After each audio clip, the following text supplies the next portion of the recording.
चलिए शुरुआत करते हैं आज के हमारे इस सेशन को। तो सबसे पहले आप सभी को मेरी ओर से जय हिंद। आज हम वर्गमूल एवं घनमूल के टाइप 5 को डिस्कस करेंगे। अभी तक हम 4 अलग अलग टाइप्स के क्वेश्चंस को कंप्लीट कर चुके हैं और आज हमें इसका 5वां टाइप पढ़ना है। तो आइए चलिए फिर शुरुआत करते हैं हमारे इस सेशन को। सबसे पहले हम बात करेंगे इस टाइप के नाम के बारे में। टाइप 5 का नाम क्या है? गुणा भाग पर आधारित प्रश्न। यानी इसमें जो क्वेश्चंस होंगे वो बेस्ड होंगे या तो मल्टीप्लिकेशन पर या फिर डिवीजन पर, है ना। मल्टीप्लिकेशन और डिवीजन बेस्ड प्रॉब्लम। अब गुणा भाग पर किस तरीके से क्वेश्चन पूछे जाते हैं और ये टाइप जो है पर्टिकुलरली किस तरीके के क्वेश्चंस को कवर करता है, इसको जानने के लिए हम सीधे क्वेश्चंस के साथ स्टार्ट करते हैं। पहला क्वेश्चन हम लेंगे। पहला क्वेश्चन हमारे पास है, वह कौन सी छोटी से छोटी संख्या है जिससे 980 को गुणा करने पर गुणनफल एक पूर्ण वर्ग बन जाता है। यानी ये बताना है कि ऐसी छोटी से छोटी संख्या कौन सी है जिससे 980 को गुणा करें तो वो पूर्ण वर्ग बन जाए। अब कोई भी संख्या अगर हम बात करते हैं पूर्ण वर्ग की, तो पूर्ण वर्ग तब होती है जब उस संख्या का उसी संख्या से गुणा किया जाए, या फिर हम इसको ऐसे भी समझ सकते हैं कि किसी भी संख्या का पेयर बन जाए, यानी जोड़ा बन जाए तो वो संख्या वर्ग बन जाती है। अब ऐसे क्वेश्चंस को सॉल्व करने के लिए आपको क्या करना है? सबसे पहले जो संख्या आपको दी हुई है उसके फैक्टर ले लीजिए।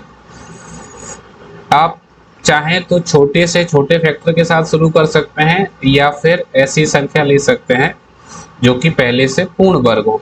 जैसे मैं 4 ले रहा हूं, तो 4 से इसमें डिवाइड करेंगे तो 4 का भाग पहले 2 बार जाएगा, 4 दूनी 8, फिर 4 बार जाएगा, 4 चौक 16 और उसके बाद 4 पंजे 20। इसके बाद अब हम 5 से डिवाइड कर लेते हैं, तो 5 से 4 बार जाएगा, 5 चौक 20 और उसके बाद 4 बचेगा तो 5 नाम 45। अब क्या बचा? 49। तो 7 से 7 बार जाएगा और फिर 7 से 1 बार जाएगा। इसका मतलब क्या हुआ कि जो हमारे पास संख्या 980 है, 980, इसको हम क्या लिख सकते हैं? इसको लिख सकते हैं 4 इंटू, ये 7 इंटू 7 को मैं लिख सकता हूँ 49 इंटू 5। अब हमें क्या बनाना है? हमें बनाना है पूर्ण वर्ग। तो आप देखो 4 जो है वो पहले से वर्ग है, 49 भी वर्ग है, 5 संख्या ऐसी है जो कि वर्ग में नहीं है, और किसी भी संख्या का वर्ग बनाने के लिए उसका पेयर होना चाहिए। तो हमें क्या करना होगा? अगर हम चाहते हैं कि ये वर्ग बन जाए तो इसमें हमें एक बार 5 से मल्टीप्लाई करना होगा। तो वो छोटी से छोटी संख्या कौन सी होगी? वो छोटी से छोटी संख्या हमारे पास होगी 5। इसका मतलब हमारा आंसर क्या हो जाएगा? 5 हो जाएगा। ठीक है, ये तो बात हो गई क्वेश्चन को सॉल्व करने के लिए कॉन्सेप्ट क्या होता है उसकी। अगर इस क्वेश्चन को हमें थोड़ा छोटा करना हो, यानी जल्दी से क्वेश्चन को सॉल्व करना हो, तो क्या कर सकते हैं? आप देखो, जैसे मैंने इसको यहां तक सॉल्व किया था पहले, ठीक है। सबसे पहले हमने 4 से डिवाइड किया था, उसके बाद 5 से डिवाइड किया, ठीक है। उसके बाद आपके पास क्या बचा? यहाँ पर एक संख्या आपको मिली 49। तो तो जैसे ही आपको वर्ग संख्या मिल जाती है उसके बाद आगे आपको सॉल्व नहीं करना है ना, क्योंकि आप देखो 49 पहले से वर्ग संख्या है, तो अब आगे ले जाने की जरूरत नहीं है। आप इसको सॉर्ट करने के लिए क्या करें, जैसे 980 था, ठीक है 980, अब इसमें हमने एक बार डिवाइड किया था 4 से, तो 4 पहले से वर्ग संख्या है, 4 ऑलरेडी वर्ग है, जो बचा 49 ये भी ऑलरेडी वर्ग संख्या है। अब क्या पेयर बचा, 5 बचा, तो 5 संख्या ऐसी बची जो वर्ग में नहीं है, और अगर इसका वर्ग बनाना हो तो हमें एक बार 5 से गुणा करना पड़ेगा। इसका मतलब कि क्वेश्चन को बहुत ज़्यादा लेंथ देने की बजाय हमको कोशिश ये करना है कि जैसे ही आपके पास वर्ग संख्या शेष रहती है आप क्वेश्चन को वहीं पर छोड़ सकते हो और ये देख सकते हो कि ऐसा कौन सा पेयर है जो कि वर्ग में नहीं है। तो हम यहाँ देख सकते हैं कि 5 को छोड़कर बाकी की संख्याएं वर्ग हैं, तो हमारा जो आंसर होगा वो क्या हो जाएगा, 5 हो जाएगा। ठीक है, चलिए आगे बढ़ते हैं दूसरे क्वेश्चन की तरफ। Question number 2। अब देखो इस क्वेश्चन के शुरुआत में ही आपसे कहा गया है पूर्ण वर्ग बनाने के लिए, यानी क्या बनाना है, पूर्ण वर्ग। 21,600 को किस लघुत्तम संख्या से गुणा करना चाहिए, यानी हम 21,600 को पूर्ण वर्ग बनाना चाहते हैं, तो किस संख्या से गुणा करना है वो आपको देखना है। तो चलिए चेक करेंगे। 21,600, तो सबसे पहले मैं इसमें डिवाइड कर रहा हूं 6 से। 6 से क्यों, क्योंकि 216 जो है मुझे मालूम है कि ये इजीली 6 से कट जाएगा और 6 का घन भी होता है ये, तो कितनी बार कटेगा, 6 से 6 तिया 18 और 6 36 और 2 जीरो, तो 3600 आ जाएगा। अब आप ध्यान दें कि 3600 संख्या अपने आप में एक वर्ग संख्या है, 3600 60 का वर्ग होता है, और मैंने अभी आपको क्या बताया था कि जैसे ही आपको वर्ग संख्या मिल जाए, पिछले क्वेश्चन में हमने देखा था, तो उसके आगे आपको सॉल्व नहीं करना है। यहाँ हमें शुरुआत में ही वर्ग संख्या मिल गई, इसका मतलब 21,600 को हम लोग क्या लिख सकते हैं, इसको लिख सकते हैं 60 का वर्ग। ये 3600 क्या है, 60 का वर्ग इंटू 6। अब ये संख्या तो वर्ग में है, इसका वर्ग बनाना है, तो वर्ग बनाने के लिए क्या करेंगे, एक बार इसमें 6 से मल्टीप्लाई कर देंगे, तो वो लघुत्तम संख्या या फिर छोटी से छोटी संख्या कौन सी होगी जो इसको वर्ग बना देगी, वो होगी हमारे पास 6। कुल मिलाकर मैं आपको यहाँ ये बताना चाहता हूँ कि क्वेश्चन को अगर जल्दी करना हो तो कैसे कर सकते हैं। अब इसी क्वेश्चन को अगर आप जो है पहले 2 से तोड़ते फिर 3 से, तो उसमें टाइम लगता। ठीक है, तो ऐसे क्वेश्चन में आपको क्या करना है, आपको ये ऑब्जर्व करना है कि इसको वर्ग संख्या तक हम जो है तोड़ते हैं, जैसे ही वर्ग संख्या मिलती है उसके बाद आगे सॉल्व करने की बजाय हम ये देखते हैं कि अब कौन सी संख्या ऐसी बच रही है जिसका पेयर यहाँ पर नहीं बना है, उसी का पेयर बनाकर आप सीधे सीधे अपना आंसर निकाल सकते हो। ठीक है, चलिए और आगे चलेंगे। क्वेश्चन नंबर 3 क्या है, 1008 को किस एक अंक वाली संख्या से विभाजित किया जाए। यहां पर बात आ गई अब विभाजित करने की, कि भागफल एक पूर्ण वर्ग संख्या बन जाए। भागफल क्या बन जाए, पूर्ण वर्ग संख्या बन जाए। ठीक है, तो आप देखें हमारे पास संख्या क्या है, 1008, और इसको हमें ये बताना है कि किस संख्या से भाग करें जिससे ये पूर्ण वर्ग बन जाए। तो हम क्या करें, हम इसमें इसको छोटी संख्या के साथ तोड़ना शुरू करते हैं। पहले इसको हम तोड़ते हैं 4 से, है ना, क्योंकि वर्ग बनाना है तो वर्ग वाली संख्या ले लो। 4 से 4 दूनी 8, 2 बचेगा, 4 पंजे 20, और फिर से 4 दूनी 8। अब अभी 4 से और ब्रेक कर सकते हैं, तो 4 से यहाँ हो जाएगा 4 6 24, 1 बचेगा, 4 तिया 12। अब ये 4 से नहीं टूटेगा तो 9 से, 9 का इसमें हम भाग देंगे, 9 7 63। अब एक बार ये 7 से कैंसिल हो जाएगा। इसका मतलब ये हुआ कि जो हमारे पास संख्या है 1008,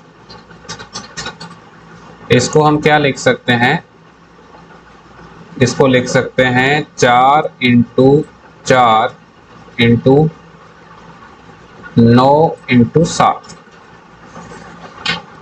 अब अगर ये क्वेश्चन आपसे ये कहता ना कि किस संख्या से गुणा किया जाए, तो गुणा करने के लिए हम क्या करते, जो संख्या का पेयर नहीं है उस संख्या से गुणा कर देते।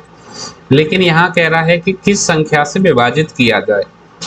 विभाजित करने के लिए वर्ग संख्या के अलावा जो संख्याएं बच रही हैं उनसे आपको विभाजित करना है। अब आप देखो यहाँ पर 4 है, तो 4 तो 2 का वर्ग होता है, ये 4 है, ये भी वर्ग है, 9 3 का वर्ग है, यानी ये तीनों संख्या ऐसी हैं जो कि वर्ग संख्या है।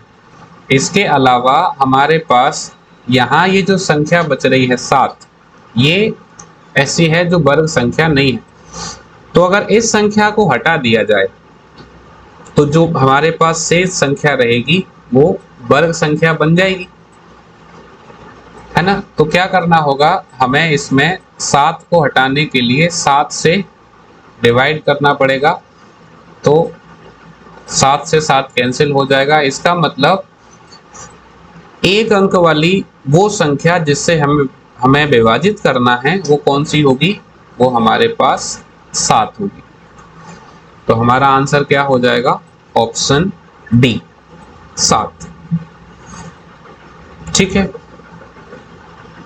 तो अगर बात विभाजन की आती है, विभाजित करने की आती है, तो आपको बस ये देखना है कि वर्ग संख्या के अलावा जो संख्या बच रही है उस संख्या से विभाजित कर देंगे। अगर बात गुणा करने की आती है तो जिस संख्या का जोड़ा नहीं बना है उस संख्या से गुणा कर देंगे और उसका जोड़ा बना देंगे। ठीक है। तो मुझे लगता है कि ये जो पैटर्न है हमारे लिए आसान होने वाला है, क्योंकि इसमें या तो आपसे गुणा करने के लिए कहा जाता है या आपसे भाग करने के लिए। तो आसान तरीका क्या है, अगर पूर्ण वर्ग संख्या की बात की जा रही है तो केवल आप वर्ग संख्या से ही डिवाइड करना शुरू करें। जैसे सबसे पहले 2 का वर्ग, तो मैंने 4 से डिवाइड किया, 4 से 2 बार डिवाइड किया, उसके बाद जब 4 से नहीं गया तो फिर मैंने 9 से डिवाइड किया, है ना। तो आप केवल और केवल वर्ग वाली संख्याओं से डिवाइड करते हुए चलोगे तो काफी कम समय में हम अपने आंसर तक पहुंच सकते हैं।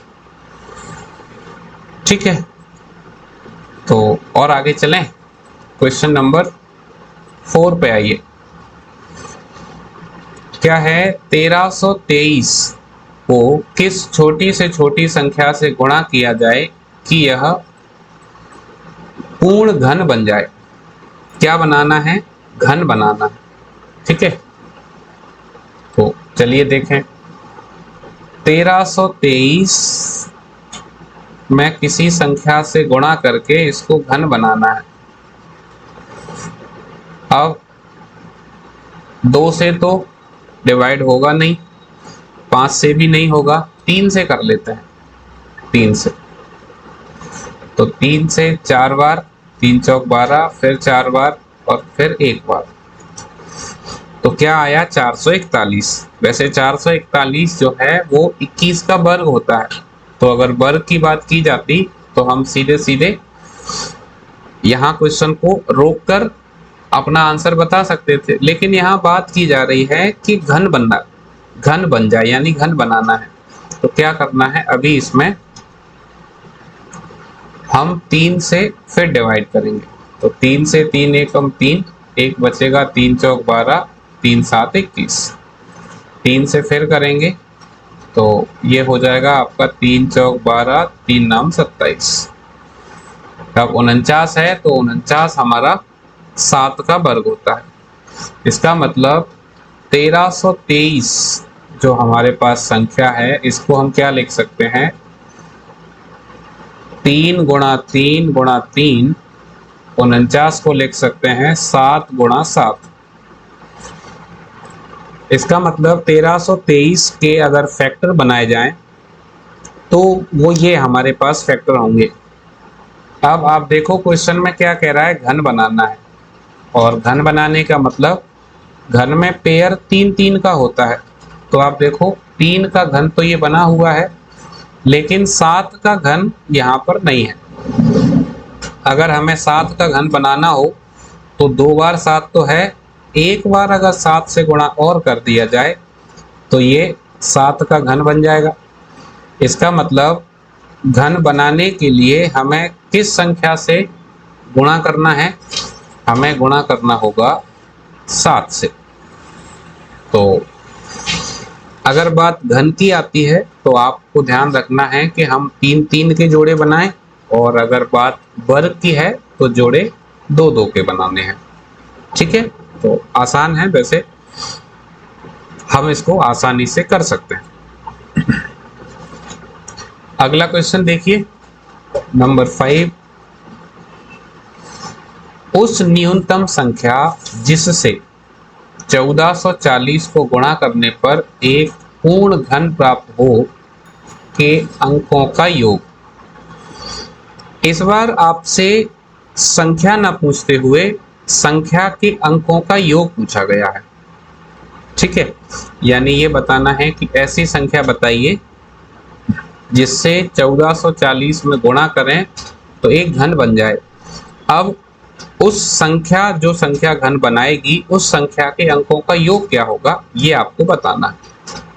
ठीक है, तो अब देखो घन बनाना है, इसके लिए आसान पैटर्न क्या हो सकता है, जब हम वर्ग को सॉल्व कर रहे होते हैं तो वर्ग वाली संख्या से भाग करते हैं, अगर घन बनाना है तो घन वाली संख्या से भाग करो। तो सबसे पहले 2 का घन जो है हम यहाँ ले लेते हैं, तो 8 से डिवाइड कर रहा हूं मैं। 8 से करेंगे तो 8 एकम 8, 6 बचेगा, तो 8 8 64 और 0। ठीक है, तो 180 बचा हमारे पास।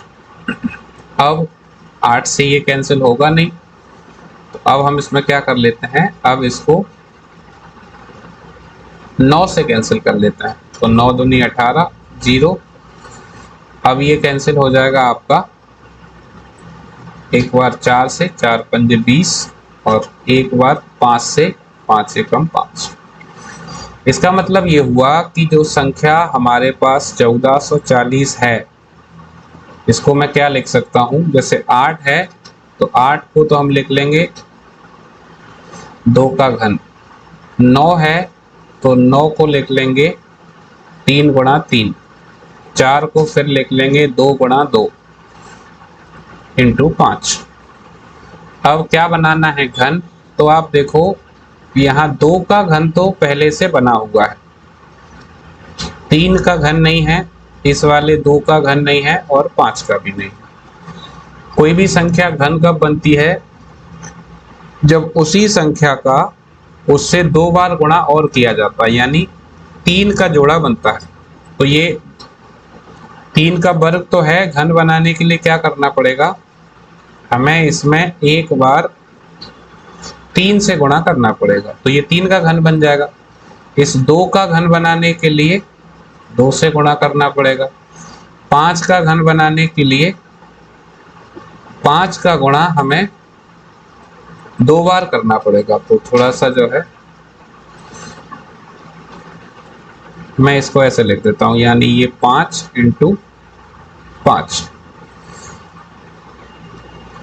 ये बार बार मिस्टेक करेगा, तो समझिए हमें सबसे पहले तो 3 का बनाना था, तो एक बार 3 से, फिर एक बार 2 से और 2 बार 5 से। अगर ऐसा करते हैं तो आप देखो 2 बार तो यहाँ पर है, एक बार यहाँ पर है, तो इसका भी घन बन जाएगा। 2 जो है 2 बार यहाँ पर दिया है, एक बार यहाँ पर है, ये भी घन बन जाएगा। और 5 एक बार यहाँ पर है, 2 बार ये ले लिया। तो जो संख्या घन बनाने के लिए जरूरी है वो कौन सी है? वो हमारे पास ये संख्या होगी, 3 इंटू 2 इंटू 5 इंटू 5। अब हम यहां देखें तो संख्या का अगर इसका गुणा कर लिया जाए तो कितना मिलेगा? 5 इंटू 5 25, 25 दूनी 50, 50 इंटू 3 करोगे तो 150। तो 150 का गुणा करने पर यह संख्या घन बन रही है। अब इस संख्या के अंकों का योग आपको बताना है, अंकों का योग। तो अंकों का योग कैसे होगा? 1 प्लस 5 प्लस 0। अब इनको जोड़ने पर कितना मिल जाएगा? अगर हम इनको जोड़ते हैं तो ये बन जाएगा 6। इसका मतलब हमारा जो आंसर होगा वो हो जाएगा ऑप्शन नंबर बी। ठीक है, तो इस तरीके से भी क्वेश्चन कभी कभी आपसे पूछा जाता है। तो उसमें क्या करना है, सबसे पहले तो आपको संख्याओं का वो सेट देखना है जो उसे घन बनाएगा, और फिर उस संख्याओं का गुणनफल निकालकर अगर अंकों का योग पूछा है तो उसके सभी अंकों को जोड़ लेना है, और फिर जो संख्या मिलेगी वो आपका आंसर वहां पर हो जाएगा। ठीक है, चलिए और आगे बढ़ते हैं। क्वेश्चन नंबर 6 देखो, उस न्यूनतम संख्या जिससे 1800 को गुणा करने पर एक पूर्ण घन संख्या प्राप्त हो के अंकों का योग। पिछला क्वेश्चन भी हमसे क्या कह रहा था? अंकों का योग। इसमें भी क्या पूछ रहा है? अंकों का योग। ठीक है, तो क्या करना है आप देखो, इसमें संख्या क्या है? 1800 है ना, घन बनाना है। तो सबसे पहले मैं 2 के घन से इसमें डिवाइड करता हूं। 2 का घन आपका 8 होता है, तो 8 दूनी 16। अब 2 बचेगा, तो 8 दूनी 16 और 8 पंजे 40। 225, 225 हमें मालूम है कि क्या होता है, ये 15 का वर्ग होता है।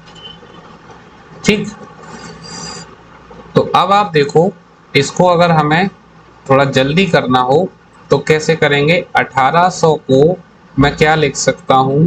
2 की घात 3 इंटू 15 की घात 2, यानी 225 गुणा 8 करने पर 1800 आ जाएगा। अब आप देखें यहां पर, ये तो घन में पहले से ही है, ये वर्ग है। अगर मुझे इसका घन बनाना हो तो क्या करना पड़ेगा? एक बार 15 से गुणा करना पड़ेगा। ऐसा करने पर ये 15 का घन बन जाएगा। अब आपसे ये पूछा जा रहा है कि जिस संख्या से गुणा किया गया है, या जिस संख्या से आपने गुणा किया है, उसके अंकों का योग बताइए। अंकों का योग। तो हमने गुणा किस संख्या से किया है? आप यहां पर देख पा रहे हो कि हमने गुणा 15 से किया है। 15 के अंकों का योग क्या होगा? 15 के अंकों का योग हो जाएगा 1 प्लस 5, तो ये कितना हो जाएगा? 6। तो इस तरीके से हमारा जो आंसर होगा वो क्या होगा? Option number C. अब देखो, अगर फास्ट करना है तो इस तरीके से कर सकते हैं। अगर आप इसको और ज्यादा लेंथ देना चाहते हो तो फिर आपको पूरा उसको सॉल्व करना होगा। जैसे आप देखो, यहाँ पर हमारे पास ऐसा था कि हमको उसको इतना आगे लेके आना पड़ा, ठीक है। लेकिन यहाँ हम देख रहे हैं कि हमें वर्ग संख्या मिल गई, घन बनाना है तो उसी संख्या से एक बार फिर गुणा कर देंगे। यानी आप ये समझिए कि अगर आपको वर्ग संख्या मिल जाती है तो फिर वहां से उसको आगे कैलकुलेट करने की बजाय उसको वहीं पर रोककर आसानी से भी हल किया जा सकता है। तो आप जो है ऐसे क्वेश्चंस की प्रैक्टिस कीजिएगा, क्योंकि जितना ज़्यादा आप प्रैक्टिस करोगे उतना अच्छा जो है आप इसको सीख पाओगे और उतनी जल्दी आप क्वेश्चन को बना पाओगे। तो आज के सेशन को हम यहीं तक रखते हैं। एक बार जल्दी से देखते हैं कि आज हमने किन किन क्वेश्चंस को कवर किया। टाइप 5 हमने आज पढ़ा, जिसमें गुणा और भाग पर आधारित प्रश्न को हमने देखा। पहला क्वेश्चन गुणा करने की बात कर रहा था और गुणा करने पर पूर्ण वर्ग बनाना था। तो हमने देखा कि 5 के अलावा बाकी की संख्याएं पूर्ण वर्ग हैं, तो 5 का गुणा करने पर ऐसा हमें प्राप्त हो जाएगा जो कि संख्या पूर्ण वर्ग होगी। दूसरे में मैंने आपको बताया कि अगर वर्ग संख्या मिल जाती है तो उसको वहीं पर रोका जा सकता है। तो इसमें हमारे पास संख्या कौन सी आई? 6। तीसरे क्वेश्चन में भाग करने की बात थी, तो 7 के अलावा जो संख्याएं थी वो पहले से वर्ग में थी, तो 7 का भाग करने पर हमारे पास जो संख्या आई वो पूर्ण वर्ग संख्या आ गई, है ना। तो 7 यहाँ से आंसर मिला। अगले में गुणा करने पर घन बनाना था, तो हमने देखा। अब आप देखो यहाँ पर जो है इस क्वेश्चन को अगर हमें और सॉर्ट करना होता, है ना, तो यहाँ पर इसको सॉर्ट भी किया जा सकता था। जैसे 1323 है ना, 1323 में आपने 3 से डिवाइड किया तो 441 आया। अब ये जो 441 है ये आपके पास वर्ग संख्या है ना, तो ये 21 का वर्ग है। तो आप देखो 3 तो आपके पास यहाँ पर है और ये 21 का वर्ग है। 21 का वर्ग है, इसका मतलब हम इसको ऐसे लिख सकते हैं 3 × 7 पे घात 2। तो यहाँ से आप ये देख पा रहे हो कि 3 पे घात 2 यहाँ पर है और 3 पे घात 1 यहाँ पर है। तो 3 का घन तो ये बन ही रहा है, 7 का वर्ग बन रहा है। इसका मतलब इसमें 7 से अगर गुणा कर दिया जाता तो भी ये घन बन जाता। मतलब एक तरीका आपके पास ये भी हो सकता था। और ये सारी चीजें प्रैक्टिस करने से आप आसानी से इसको कर पाओगे, ठीक है। फिर क्वेश्चन नंबर 5 में हमने देखा कि अंकों का योग निकालना था। तो 150 संख्या हमारे पास निकल कर आई जिसका गुणा करने पर घन बन जाए। तो अंकों का योग किया तो 6 मिला। और इसी तरीके से 6वें क्वेश्चन में भी अंकों का योग निकालना था, तो ये भी 6 आया। तो इसी के साथ हमारा ये सेशन कंप्लीट होता है। आप प्रैक्टिस करते रहिए। ध्यान रखिए मेहनत का कोई विकल्प नहीं है। जितनी ज़्यादा मेहनत करोगे, जितना अच्छे से पढ़ोगे, समझ कर पढ़ोगे, उतना आपके लिए अच्छा रहेगा और आने वाले एग्जाम्स में आप अच्छा परफॉर्म कर पाएंगे। तो आप सभी को एक बार फिर से बहुत बहुत धन्यवाद अपना कीमती समय हमें देने के लिए। और आप सभी को मेरी ओर से एक बार फिर से जय हिंद। Thank you.